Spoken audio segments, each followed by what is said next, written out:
Hello there, everyone. Welcome to this particular God TV radio live stream, live to you from the TTOR channel. We are streaming not just onto YouTube, but also onto Joshu TV and onto Quarter, which is my own open source alt tech alternative to both, well, YouTube and basically every other lying grifter video sharing site in the alt tech world. And as part of today's God TV radio live stream, I present to you Sal, who has a very interesting YouTube channel. I think it's called Evidence and Reasons. I find it very informative, and he's got quite the following on YouTube for a lowly young earth creationist. Much better than mine, that's for sure. But anyway, how you doing, Sal? I'm doing fine. There's some machinery I need to shut off. If you give me 30 seconds, I'll shut it off. I'll be right back. So the audio is better. That's fine. That's fine. We got a couple hours to go anyway. Gives Ghost Man some more time to show up. But anyway, so I was on Sal's live stream 2 nights ago talking about Kent Hovind and some of the stuff that I've been talking about him related to my channel and all the shenanigans of the whole Chris Jones Zaire situation. But as I said on that show, I was going to bring Sal onto this live stream, and he was going to get the chance to extrapolate, talk more about something that he had mentioned in the past on God TV radio live streams, but never got a chance to fully flesh out. And that was exposing bad arguments in favor of young earth creationism that Kent Hovind makes in his ministry. And so that's what Sal is here to do today. And I think without Ghostman being here, we're going to let Sal go ahead and start his presentation on the topic. And if Ghostman shows up during it, he'll get his chance to talk about transgenderism after. And worst case scenario, if he doesn't show up, we'll just open up the room to whoever wants to talk and discuss about things. It'll be a pretty open floor at that point. So anyway, introduce yourself, Sal, and let her rip. I'm Salvador Cordova. I'm an independent molecular biophysics researcher. I'm a Christian. I'm a young earth creationist. I nearly left the Christian faith about 22 years ago. And it was through the study of science that I came back. And so when I first became a Christian, I was a theistic evolutionist. I then became a old earth creationist about 2 years later. And then for most of my life, I was an old earth creationist. So some of the names like Fuzz Rana and Hugh Ross, even though I no longer agree with their viewpoints about the chronology of the universe, they helped return me to the Christian faith. But I moved on to become a young earth creationist as I went off to graduate school at Johns Hopkins University in applied physics, and then later on to the FAES graduate school at the National Institutes of Health. So I have 5 science degrees, and God willing, I'll have some more, because I feel that that's my mission in life, to be kind of the unsung servants in Christendom. We tend, unfortunately, I think pastors and missionaries tend to just kind of glorify their own profession, which is understandable. But there are a lot of heroes of the Christian faith from everyday, ordinary Joes that you'll never hear about. And then Bible translators. Oh my goodness, where would we be without Bible translators? They're unsung heroes. And so the role of, for myself, is to help equip people. I kind of view myself as like trying to be like the role of the Bible translator, so to speak, just research. It's not preaching, it's research, and then, equipping people from kind of the scholarly perspective. So that's a little bit about my background.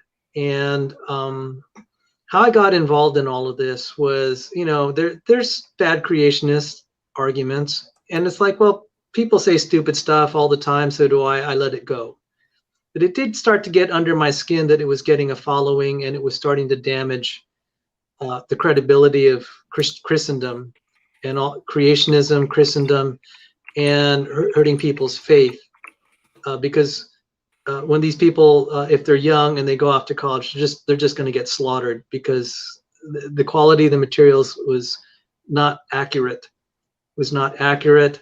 there were quote unquote proofs of God and creationism that were based on falsehoods, and that's not good.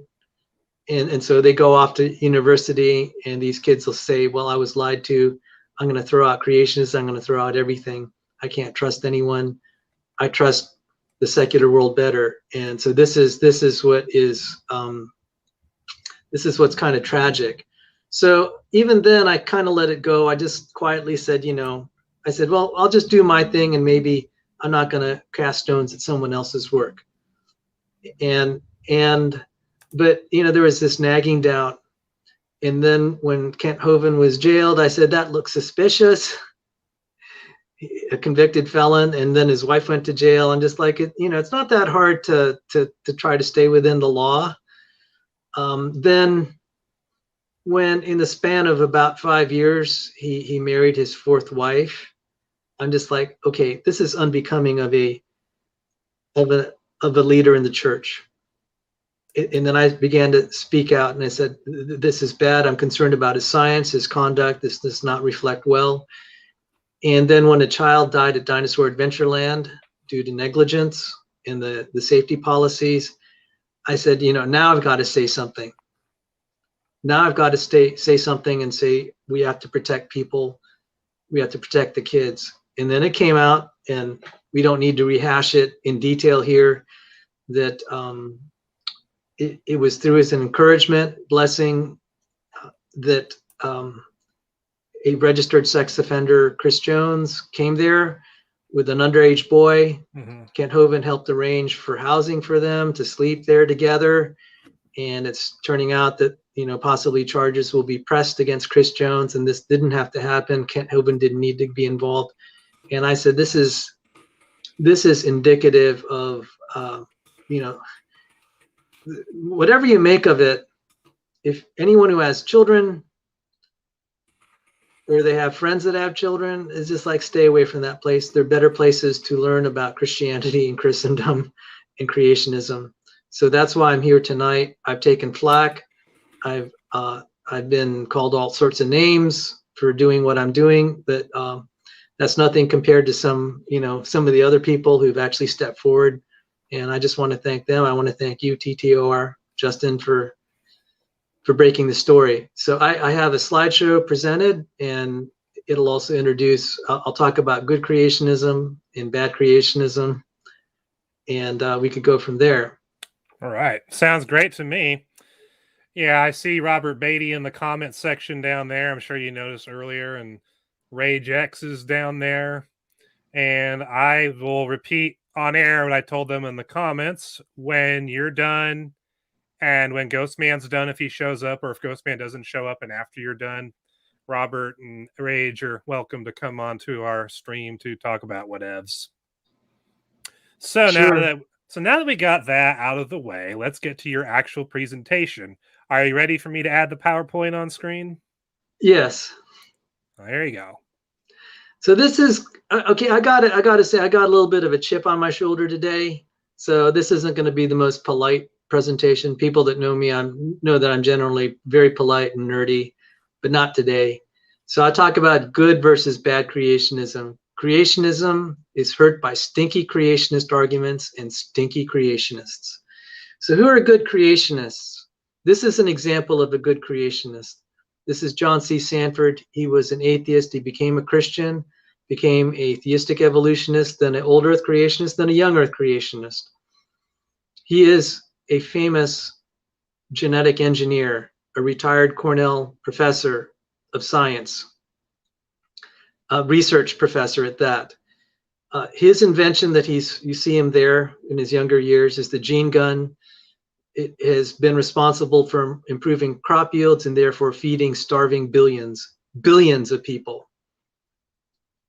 And he has since used his scientific research to help creationism. The last 22 years of his life, he's devoted himself to scientific research to advancing the creationist cause. That's a good creationist, a good Christian, and a great role model.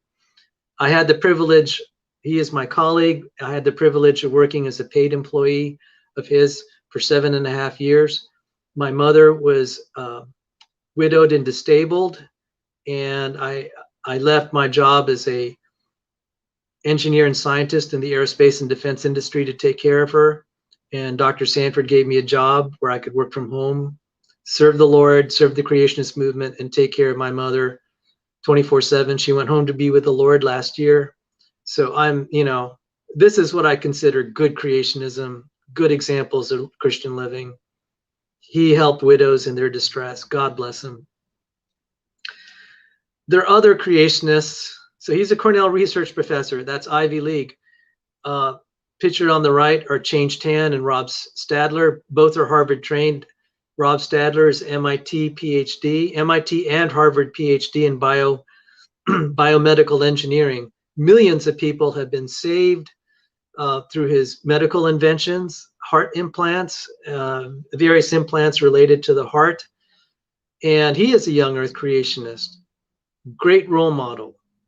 These individuals are not, if you met them, they're the most soft-spoken person. They're not like TV star celebrities with a lot of charisma, but they're honest. They are honest and sincere and humble and very soft-spoken and serve the Lord quietly and have made the difference in people's lives. I've been accused of being jealous of Kent Hovind, and I said no. If I were to be jealous of creationists, it would be these individuals. God bless them. And I thank the Lord for their example. But a lot of people, hardly anyone knows Changed Laura Tan. Atheist, raised up in communist China, came here to the United States, met her Lord and Savior, Jesus Christ, devoted herself to his service. She's a young earth creationist. She was picked by a Nobel Prize winner to teach molecular and cell biology at Missouri. So praise God for these people. But you see, sometimes the people that are making the most contributions are the people that are least known because they don't promote themselves. But I just want to let you know, this is what I consider good creationism and creationists. In contrast, well, first let me provide some scriptures. People wonder why I'm doing this. It's like, well, don't throw stones at the other guys. And where did it say that? What does it say in scripture? If there's Christian leaders who are misbehaving, you rebuke them publicly. And this last thing with Zaire, I said, that's the last straw.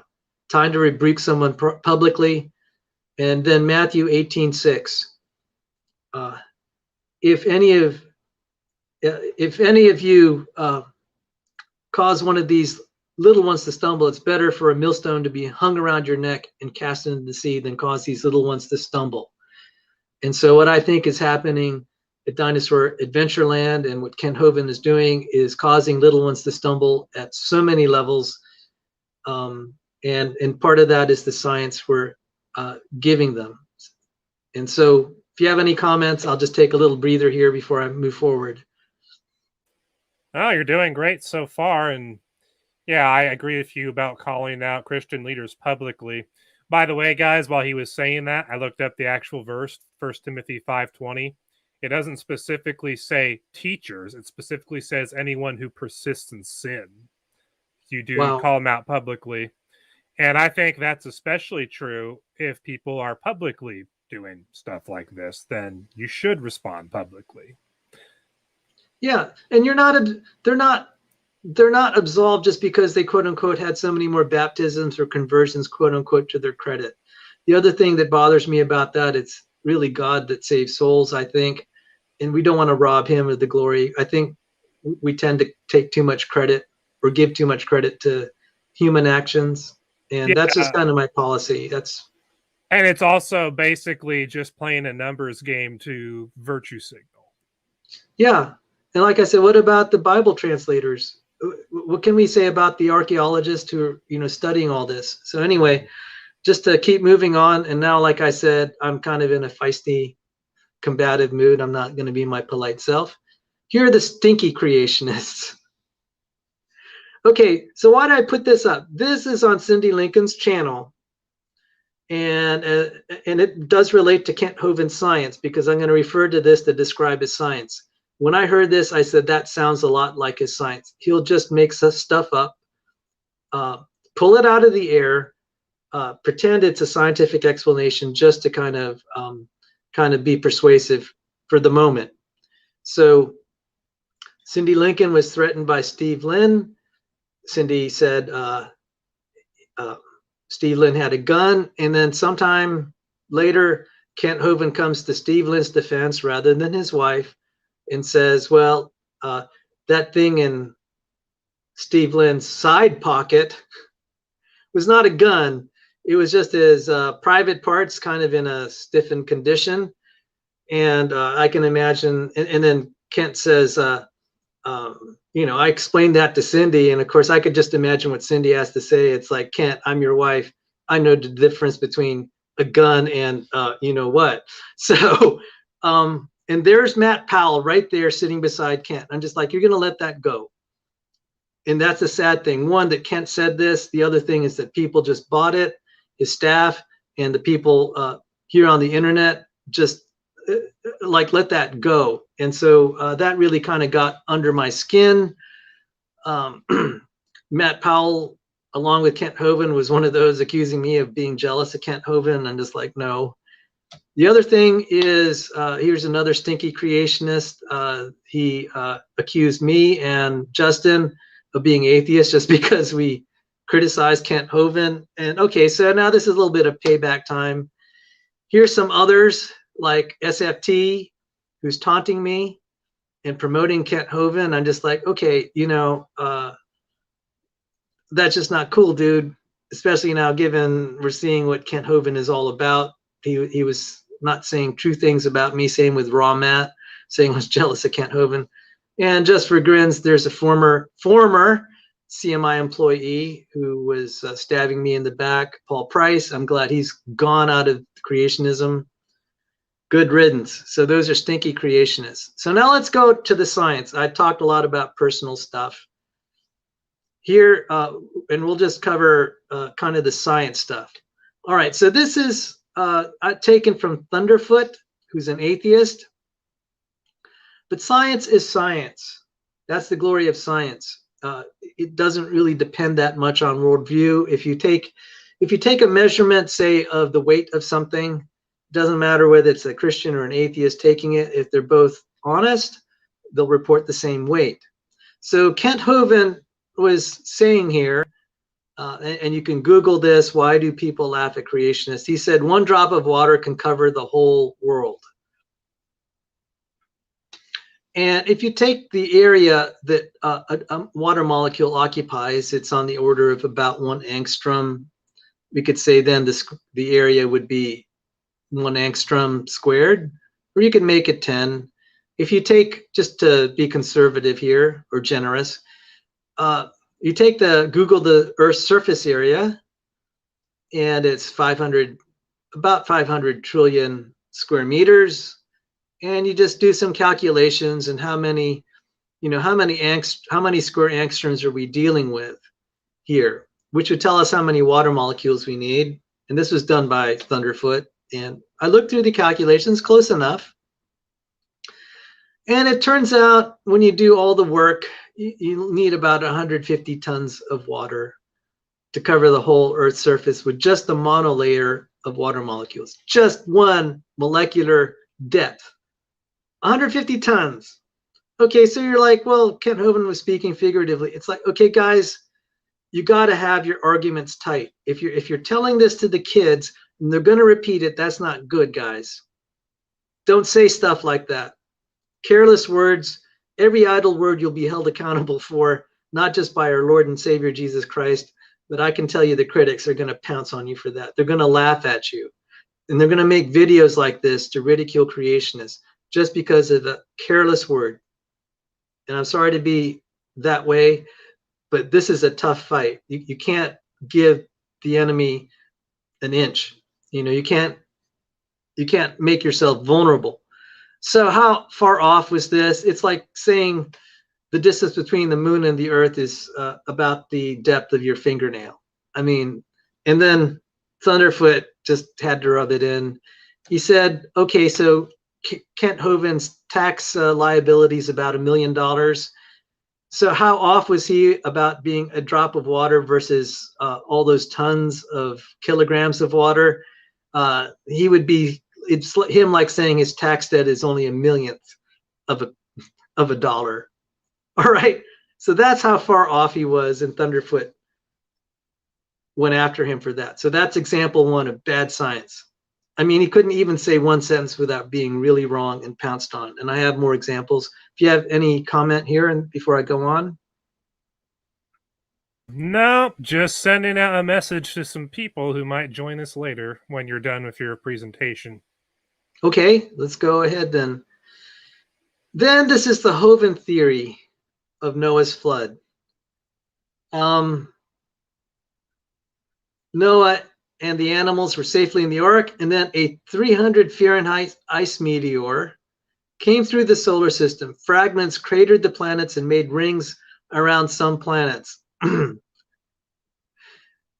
As it approached the Earth, it shattered in space, and the super cold ice snowed on the Earth, mostly around the poles. Now, I'm sure he's since revised this theory, but I got to show you, this is just so bad, it should have never even gone public. It's okay to entertain this in kind of like private discussions and just brainstorming, but he was there making this. There were videos of this, and then now you can be ridiculed. So the first thing is there are orbital mechanics problems that are too complex to get into, how you could fragment stuff and then they become the rings around the planets. I mean, this is going to be a giant ice ball, okay, if you're going to make planetary rings. Now, he says this comet then breaks apart and lands on the Earth, and he says what draws it to the Earth is the magnetic field. Major fail, okay? You can take this experiment, take a strong as you can magnet and see if it's going to lift ice cubes. All right, this is like, no, you don't say stuff like that. You don't tell kids that. You don't tell creationists that. They're going to get slaughtered when they start to witness. All right, you're not equipping them to be a good witness to others. You're causing them to stumble because you have had careless words. And there are cures for this, but you know, if you're going to be just like, the attitude is like, I could say anything I want. I'm so charismatic and smooth talking. I can even say that Steve Lynn's gun wasn't a gun. It was just his private parts, and expect people to believe me. Then you have an attitude. It's like, I could say anything I want. I just have to, it's all in the delivery. There is a saying, it's not what you say, it's how you say it. 80% of your communication is, you know, really nonverbal. So I mean, take it for what it's worth, because that's what I'm seeing here. This is not about science at this point. And you think, oh, is that a minor thing? It's not a minor thing if you're trying to make a scientific theory and a claim, all right? That's what makes science hard. It really, you have to be very rigorous and accurate. You can't fudge stuff. I mean, you wouldn't want to be building aircrafts with this kind of science. So now just a little bit of basic electromagnetic theory. How matter is actually kind of steered by a magnetic field is it has to be charged. So you have these ions, so they're charged particles. Water is neutral. Ions are charged. And when you have a magnetic field, there's a magnetic field line. You can see how it kind of curls around it as it moves. And you can imagine these magnetic field lines and the ions just kind of corkscrewing around the magnetic field. And I believe, anyone can check me if I'm wrong, so I'm not going to insist this is right, that as it corkscrews into it, you can see how the magnetic fields will converge towards the poles. Now, it's been a long time since I've done electromagnetic theory and plasma physics where we study stuff like this. What I would do, this is the proper procedure. If you have professors and people in the know, it's like, hey, I'm writing stuff for the kids. Can you tell me that this was accurate? So this is how you cross-check that what you're doing is correct. So, so that was the first fail. The magnetic field caused the ice to go there, but that's not the least of the problems. When you have high-speed ice moving and that it hits something, you create a lot of energy. This is like being hit by a bullet that's really, really, really fast. So like say a Browning will fire at, you know, maybe at around 1,000 meters per second. Anyone check me if I'm wrong, but imagine moving 30,000 meters per second, which is kind of the speed of like the Earth orbiting the sun. It's on that order of magnitude. And unless you have a model here, there's not going to be any soft landing. Reentries are catastrophic. And so just, they use the word joules here. So I just related it. A joule's a watt second, and that can relate to number of kilowatt hours and electron volts. It's you can look that up.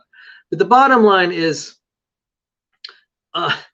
if you had even a little bit, this teeny tiny ice cube, or this ice cube of, a kilogram, you could heat it up to 10,000 degrees when you're smashing it into the earth.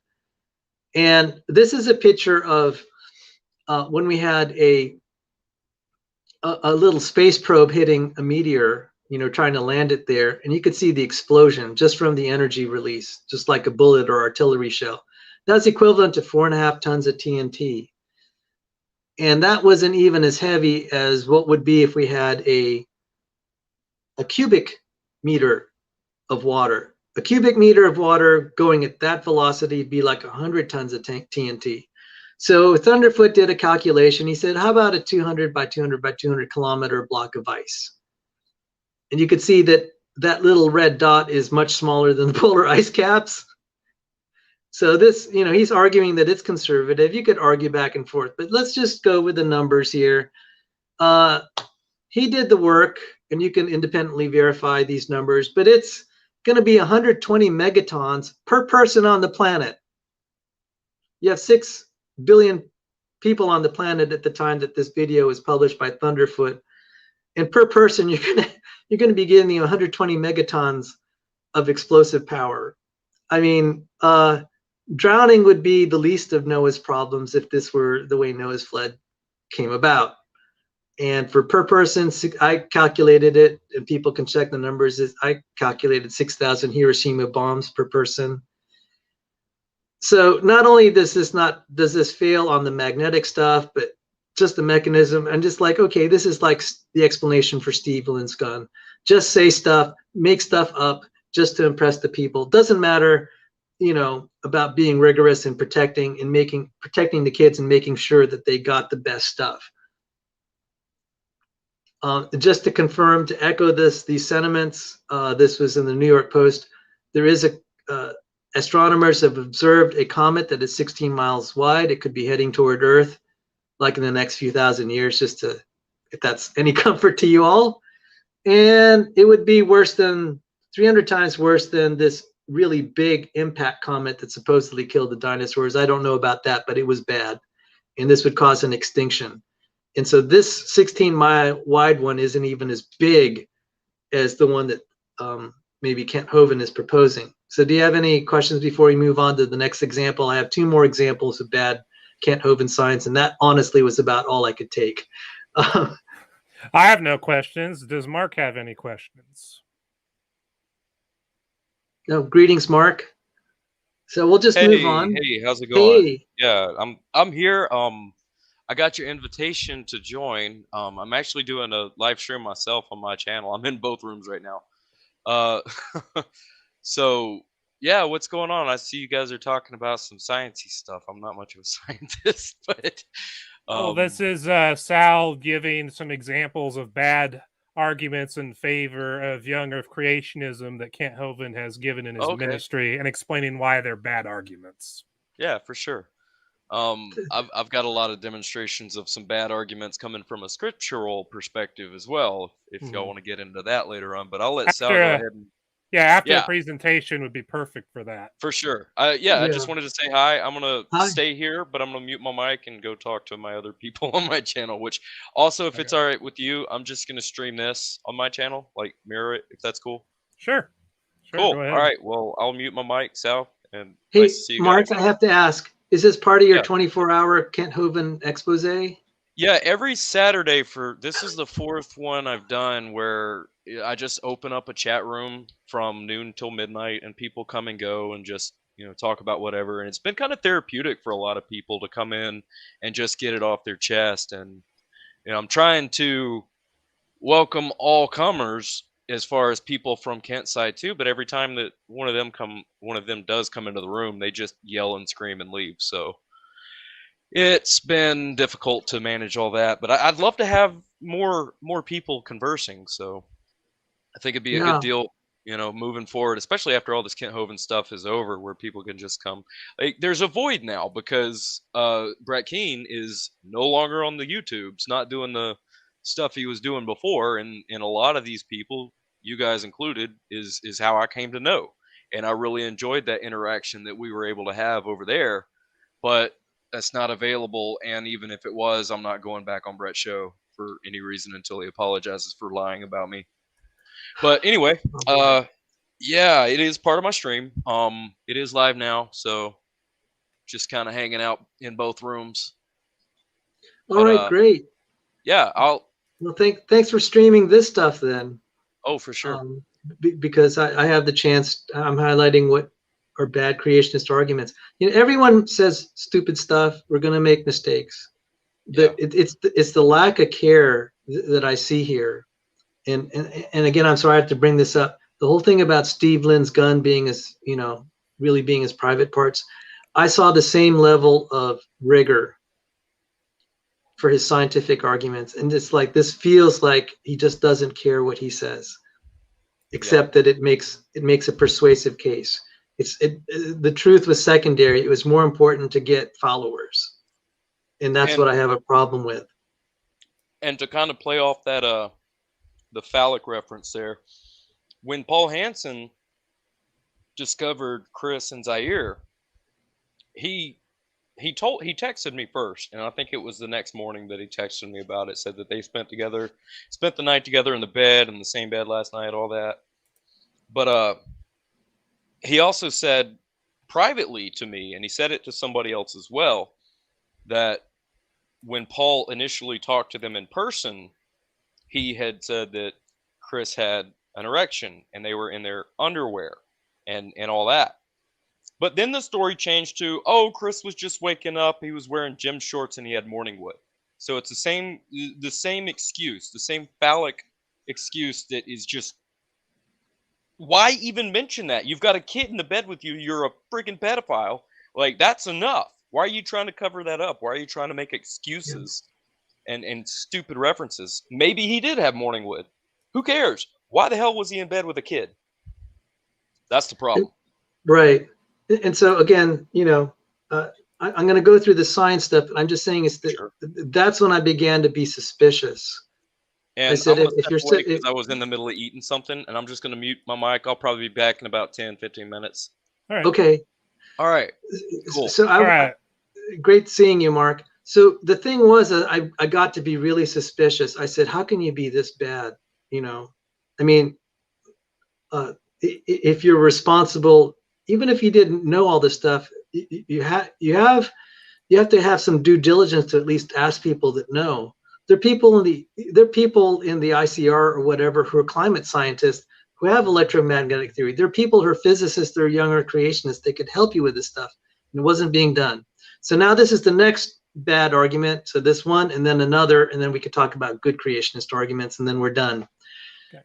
I actually think, so you could see it. It says, why do people laugh at creationists? And I covered part 3 and part 4. This is part 6. You can Google it if you want to see Thunderfoot's version. He said that this is copyright free. He wants the word to get out. Now, not everything he says I'm going to blanket endorse. I say you have to be a little careful. I think he was wrong about the cause of aging. So Kent Hovind was talking about the cause of aging. And if you look up Wikipedia, we don't completely know what the cause of aging is. And I see Gangster Ghost is here, so I have about 15 more minutes here. Go ahead and finish your presentation. And yeah, it'll just be his turn when you're done. So Kent Hovind gets up and says, they're X-rays coming from the sun and is blowing all these holes in you, except on a cloudy day. So if you go to the website there, the Chandra Harvard EDU one up there at the upper left-hand corner, that URL, you'll get this website. And let me just read it to you. Absorption by the Earth's atmosphere restricts ground-based observations to radio, near-infrared, and visible wavelengths. X-rays are absorbed high above the Earth in the following way. X-ray photons, tiny high-energy packets of electromagnetic radiation, are absorbed by encounters with individual atoms. Even though the atoms in the atmosphere are widely spaced, the total thickness of the atmosphere is large, and the total number of atoms is enormous. An X-ray photon passing through the atmosphere will encounter as many atoms as it would in passing through a 5 meter, that is 16 feet, thick wall of concrete. And Hovind is saying we're getting bombarded with all these X-rays and they're blasting holes in us, except on a cloudy day. This casts doubts on that claim.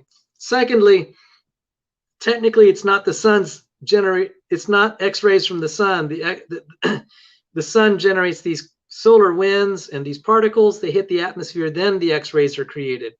So even then he failed a little bit in that nuance. I'm just going to say, you're going to get killed. You teach this to young kids, they go off and study biology and they said, oh, Kent Hovind said that the cause of our aging is X-rays from the sun. All right, you're going to get slaughtered. And how many of these things are you going to go to that you've been raised on Kent Hovind, you go to university, and after you get shot down maybe 10, 20 times, you're going to say, I've been lied to, I give up on creationism, I give up on the Christian faith. Now, for me, I was raised, as I said, I was a theistic evolutionist. I was raised in a Roman Catholic home. I eventually became evangelical. I was raised with secular beliefs, and I matriculated through secular schools. So it didn't have quite the same effect on me. I became a creationist later in life, and you know, in some ways that's a little easier because I actually heard the other side first. And then I heard the creationist side from good creationists. But anyway, so this is, I'm just going to read this just for completeness. I'm sorry it's boring. So an X-ray hits, like say, an oxygen atom, and that's how the X-ray is kind of, the energy is kind of dissipated a little bit. And so the energy, what happens when an X-ray is absorbed in the atmosphere? The energy of the X-rays goes into tearing one of the electrons away from its orbit around the nucleus of a nitrogen or oxygen atom. The process is called photoelectric absorption because a photon is absorbed in the process of removing an electron from the atom. The high energy of the X-rays is necessary for photoelectric absorption to take place. X-ray telescopes in orbit above the Earth's atmosphere can collect X-rays from energetic sources billions of light years away. These cosmic X-rays are focused by barrel-shaped mirrors, etc., etc. But he's pointing out there's a reason. Let me just show this picture here. There's a reason we put X-ray telescopes up in space. It's because the atmosphere blocks the X-rays. So you're not being bombarded and having holes drilled into you by X-rays. And furthermore, Thunderfoot will make, yeah, this is, you can go to the Wikipedia entry, it'll say the same thing. The atmosphere blocks it. And Thunderfoot made the calculation. I said, what if you even have a cloudy day? Now, I'm not endorsing his calculation, but I'm pointing out the atmosphere is already like 16 feet of concrete. A thundercloud has about 4 inches of water. Okay, the minuscule effect of the 4 inches of water is not that much in comparison to the entire atmosphere that's equivalent to 16 feet of concrete. So Kent Hovind saying, you know, you're going to be saved if you're from the X-rays on a cloudy day. So one, I'm just saying there are not that many X-rays. Even a cloudy day is not going to help you that, you know, much protect you, even if there were X-rays coming down. And further, X-rays are not the cause of aging. We don't completely know. It is related to DNA being damaged in the process of replication. Now, UV rays can damage your skin and cause premature aging. Now, just FYI, I'm almost 60 years old, but I had made a commitment in my early 20s to avoid the sun as much as possible because I saw a dermatologist. So people that are exposed to the sun, we do know that they have faster signs of aging. So UVB rays are very bad. And ironically, there's a strange effect that we don't quite know that on some partially cloudy, not fully cloudy, partially cloudy days, the UVB rays could end up being more focused, and we don't know exactly why. And it may actually be worse. I saw a paper, if that's wrong, you know, maybe that's going to be overturned. But I'm just saying this whole thing about X-rays, you're just going to be slaughtered if you, okay, not just university, if you're trying to witness to people that actually know some of this stuff, scientifically, you're going to have a terrible witness, and you're going to be confronted at some point. This is not healthy. So let's move on. This is okay. I'm trying to put the titles here of where I got some of these videos, and I'm sorry, Cindi Lincoln. Cindi Lincoln called me one time or emailed me and said, "What do you think about my Science Center tours?"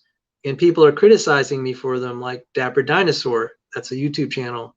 I listened to Dapper Dinosaur. I said, "Cindi, I'm sorry to tell you this. He was right. What you were teaching at Dinosaur Adventureland is horrible. I'm sorry to break the news to you." Where did she get it from? Kent Hovind. Kent Hovind claims that there's a Loch Ness monster, therefore young Earth creationism is true. So there are a couple of problems with that. Let's grant that Loch Ness monster was real. A lot of evolutionists will say that's not going to make one iota of difference. So what? That there happens to be one dinosaur that escaped extinction. Does that prove young Earth creationism? And I said, see, Cindi, that's the first problem is even if you, I didn't tell her that, I'm telling her now. And this is also applies to Kent Hovind and all the Dinosaur Adventureland materials. This is supposedly in Seminar 3 of Kent Hovind.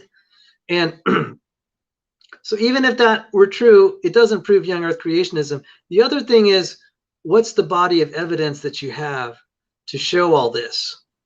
You have maybe photographs that are, questionable, that they, some of them look okay, but it's not ironclad proof. You have witness testimony. How reliable is that? And then Cindi was referring to these things called ichthyostones that show pictures. I'm just like, Cindi, these are disputable claims. You need to start with claims that you need to try as much as possible to start with claims that everyone will agree with, even the evolutionists. So if you have any comment, then I'll show good creationist arguments. I was going to say, I think Dennis Miller or Dennis Swift, there's a young Earth creationist who is well known for his presentations on the ichthyostones. I was actually at the Seattle Creation Conference in 2016 where he came to speak, and he actually brought some replicas of the stones that he has in his collection.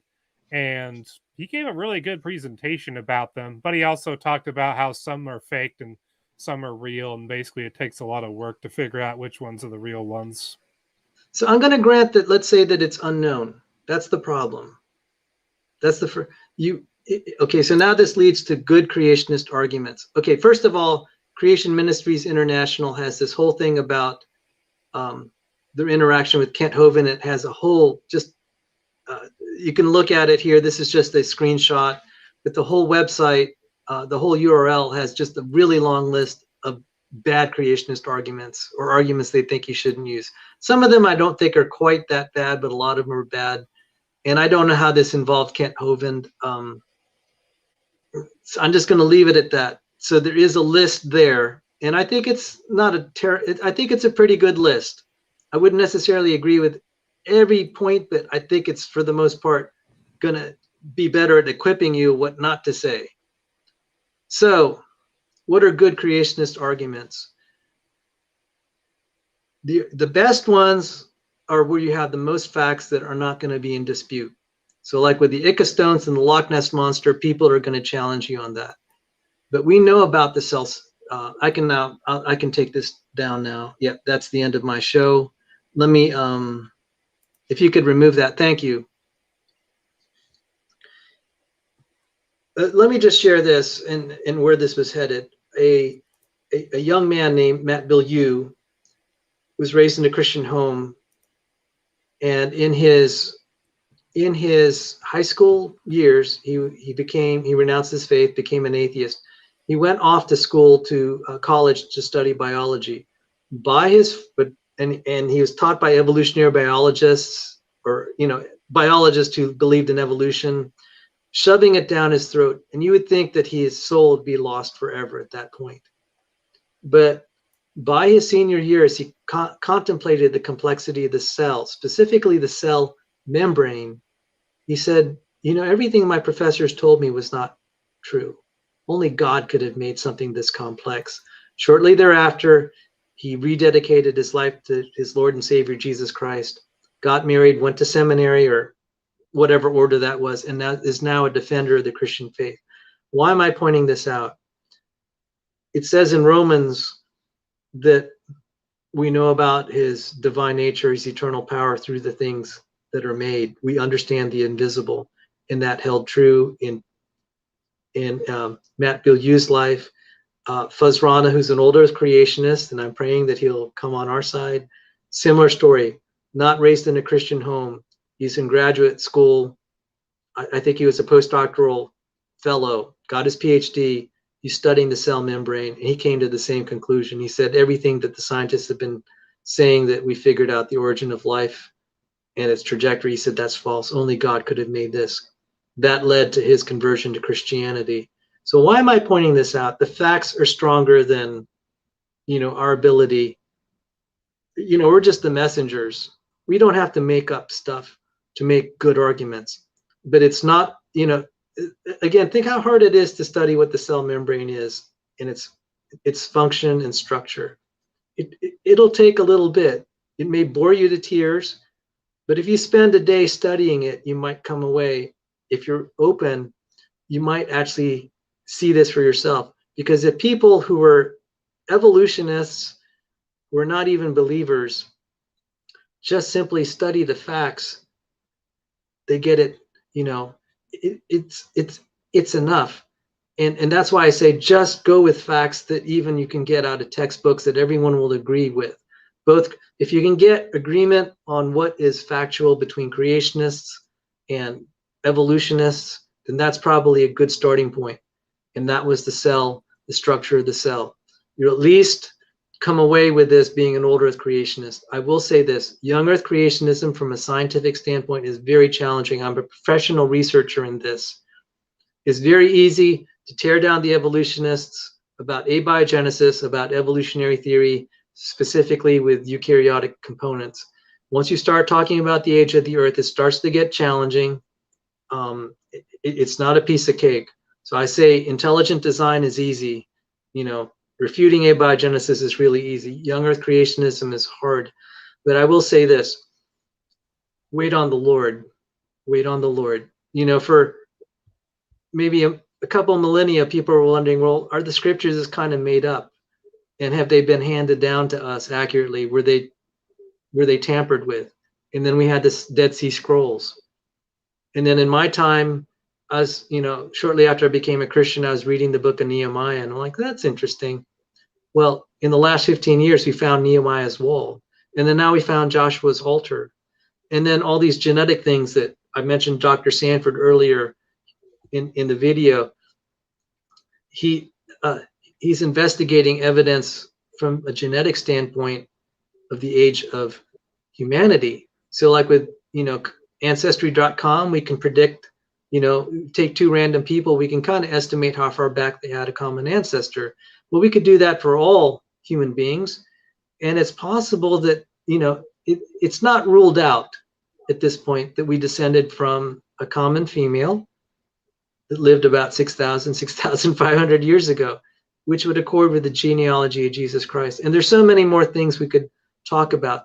I will point out, 35 years ago, the evolutionists were making claims and we were being beaten down with something called, with nylon bacteria. They said it's so easy to evolve a new protein. In fact, there was an article by the National Center for Celling Evolution, the NCSE, actually Science Education. Anyway, they wrote an article, New Proteins Without God's Help, and they were beating us over the head.